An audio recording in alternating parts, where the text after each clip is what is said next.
बच्चों, आज हम पढ़ेंगे विकास के नियम।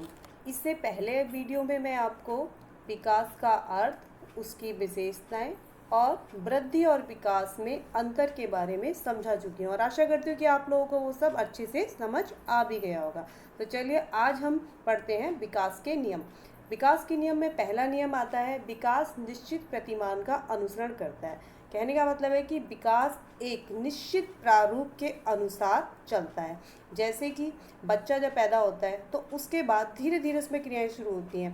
पहले वो बैठना शुरू करता है सहारे से, फिर बिना सहारे के बैठना शुरू करता है, फिर सहारा लेकर खड़ा होना शुरू करता है और उसके बाद बिना सहारे के खड़ा होता है और फिर थोड़ा सहारा लेके चलता है और बाद में बिना सहारे के चलने लग जाता है। कहने का मतलब है कि विकास एक निश्चित प्रारूप के अनुसार होता है। ये नहीं कि बच्चा पैदा होते ही अपने आप चलना शुरू कर देगा।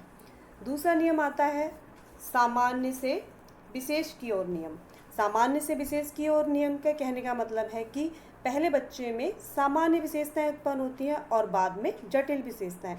कि जैसे कि पहले बच्चे का शरीर एक्टिव होता है, उसके बाद उसके शरीर के हर अंग का अलग अलग विकास होना शुरू होता है। जैसे कि पहले बच्चे का पूरा शरीर क्रिया करता है, उसके बाद उसके हाथों पैरों का विकास होना शुरू होता है, उसकी मांसपेशियां मजबूत होती हैं।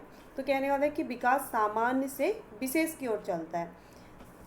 तीसरा है इसमें विकास निरंतर चलने वाली प्रक्रिया है। निरंतर चलने वाली मतलब कि विकास कभी भी रुकता नहीं है, विकास हमेशा चलने वाली प्रक्रिया है। ये नहीं है कि विकास अभी हुआ है और 1 साल बाद रुक जाएगा। विकास जो है पूरे जीवन पर्यंत का मतलब, कहने का मतलब है कि जब तक व्यक्ति जीवित रहता है तब तक विकास निरंतर चलता है। चौथा नियम है व्यक्तिगत भिन्नता। व्यक्तिगत भिन्नता, विकास सारे बच्चों में समान होता है लेकिन कुछ व्यक्तिगत भिन्नता होती हैं। जैसे कि मान लीजिए जो मंद बुद्धि का बच्चा है उसका विकास मंद गति से मतलब धीमी गति से चलेगा, और जो तीव्र बुद्धि का बच्चा है उसका हर विकास बहुत तीव्र गति से चलेगा। जैसे कि जिस बच्चे की बुद्धि बहुत अच्छी होती है वो हर चीज़ को बहुत जल्दी समझता है, उसके शरीर का विकास भी उतनी ही तेज़ी से होता है। जिस बच्चे का मस्तिष्क का विकास अच्छा होता है उस बच्चे का शारीरिक विकास भी बहुत अच्छे से होता है। कहने का मतलब है कि जिस बच्चे की बुद्धि मंद होगी उसका विकास भी मंद गति से चलेगा, और जिस बच्चे की बुद्धि मानसिक विकास तीव्र गति से होगा उसका शारीरिक विकास और अन्य विकास भी उसके तेज गति से चलेंगे। पांचवा है इसमें भविष्यवाणी संभव है।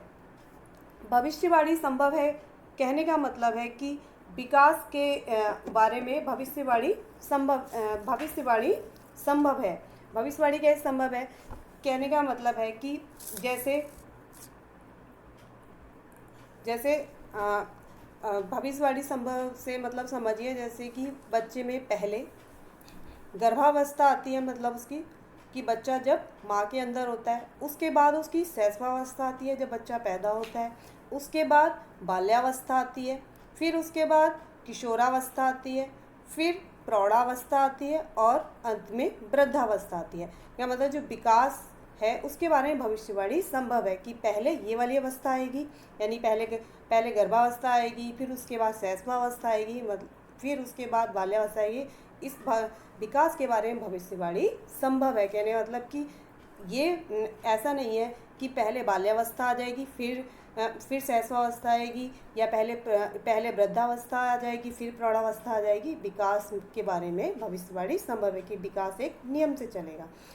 छठा है इसमें विकास के विभिन्न गुणों में सहसंबंध होता है। सहसंबंध का मतलब इससे पहले भी वाले पॉइंट में मैं क्लियर कर चुकी हूँ, व्यक्तिगत भिन्नता वाले में, कि विकास के विभिन्न गुणों में सहसंबंध होता है। सहसंबंध कहने का मतलब कि जिस बच्चे के मस्तिष्क का विकास तीव्र गति से होता है उसके अन्य विकास भी बहुत तीव्र गति से, उसका सामाजिक विकास, संवेगात्मक विकास, ये विकास भी उसका बहुत तीव्र गति से होगा। और जिस बच्चे का मानसिक विकास अच्छे से नहीं होगा उसके संवेगात्मक विकास भी नहीं हो पाएगा, उसका सामाजिक विकास भी तीव्र बुद्धि वाले बच्चे की तुलना में उसका विकास धीमी गति से होगा।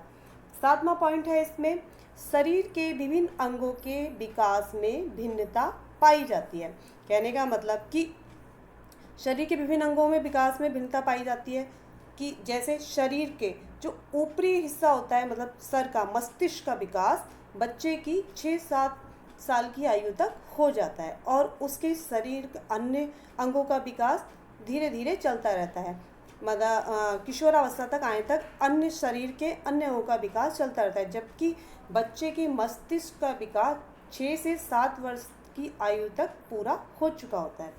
8वां है इसमें कि विकास की प्रत्येक अवस्था की अपनी विशेषता होती है। विकास की प्रत्येक अवस्था की अपनी विशेषता से मतलब है कि जैसे शैशवावस्था में बच्चा शैशवावस्था में शरीर की मांसपेशियों पर नियंत्रण करता है, जैसे कि अपने हाथ पैर चलाना, गतिशील करता है अपने शरीर को, इस पर ध्यान देता है। और किशोरावस्था में इसके विपरीत वो अपने अंगों की ओर आकर्षित होता है, अपने जैसे सजने संवरने पे ध्यान देने लग जाता है। तीसरा, प्रौढ़ावस्था आने पर व्यक्ति क्या होता है, अपने सामाजिक स्तर की तरफ, सामाजिक संपर्क की तरफ, अपने समाज में अपने रेपुटेशन पे ध्यान देने लग जाता है कि उसका सामाजिक स्तर अच्छा हो, उसके रहन सहन का स्तर हो, सोसाइटी में उसका नाम हो, इस चीज़ पर ध्यान लग जाता है। कहने का मतलब है कि विकास जो है प्रत्येक अवस्था की अपनी अलग विशेषता होती है कि जैसे शैशवावस्था में बच्चा क्या करता है, अपने मांसपेशियों को एक्टिव करता है, अपनी शरीर की क्रियाओं पर ध्यान देता है। और बाल्यावस्था में यानी बाल्यावस्था के बाद किशोरावस्था आती है। किशोरावस्था में क्या होता है, अपने शरीर के प्रति आकर्षित होता है, मतलब अपने शरीर को सजने संवारने में ध्यान करता है। और वहीं प्रौढ़ावस्था आने पर अपने सामाजिक स्तर को ज़्यादा वैल्यू देने लग जाता है। आशा करती हूँ कि आप लोगों को विकास के नियम समझ आ गए होंगे। धन्यवाद।